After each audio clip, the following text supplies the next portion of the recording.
ಪ್ರಿಯ ವೀಕ್ಷಕರೇ ನಮಸ್ಕಾರ. KP big ಬ್ರೇಕಿಂಗ್ಗೆ ಸ್ವಾಗತ. ನಾನು ನಿಮ್ಮ ಪೂಜಾಶ್ರೀ. ನೀವು ಬೀದರ್ ಜಿಲ್ಲೆಯಲ್ಲಿ ಸಾರಿಗೆ ಬಸ್ ಬ್ರೇಕ್ ಫೇಲ್ ಆಗಿ ಪ್ರಯಾಣಿಕರು ಜಸ್ಟ್ ಮಿಸ್ ಆಗಿದ್ದಾರೆ. ಹೌದು ವೀಕ್ಷಕರೇ, ಭಾಲ್ಕಿ ತಾಲೂಕಿನ ಕೋನ್ಮೆಳ್ಕಂದ ಗ್ರಾಮದ ಬಳಿ ಮಹಾರಾಷ್ಟ್ರದ ಉದ್ಗಿರದಿಂದ ಭಾಲ್ಕಿ ಮಾರ್ಗವಾಗಿ ಬೀದರ್ ಕಡೆಗೆ ಬರ್ತಿದ್ದಂತಹ ಕೆಕೆಆರ್ಟಿಸಿ ಬಸ್ ಬ್ರೇಕ್ ಫೇಲ್ ಆಗಿದ್ದರಿಂದ ಚಾಲಕರ ನಿಯಂತ್ರಣ ತಪ್ಪಿ ಮರಕ್ಕೆ ಡಿಕ್ಕಿ ಹೊಡೆದಿದೆ.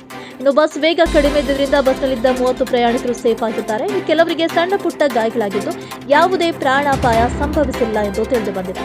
ಬಸ್ ಮರಕ್ಕೆ ಡಿಕ್ಕಿ ಹೊಡೆದ ತಕ್ಷಣ ಬಸ್ಸಿನ ಕಿಟಕಿಯಿಂದ ಕೆಲ ಪ್ರಯಾಣಿಕರು ಹೊರಗೆ ಜಿಗಿದಿದ್ದಾರೆ. ಇನ್ನು ಘಟನೆ ಬಳಿಕ ಸ್ಥಳೀಯರು ಪ್ರಯಾಣಿಕರ ನೆರವಿಗೆ ಧಾವಿಸಿ ಸಹಾಯ ಕೂಡ ಮಾಡಿದ್ದಾರೆ.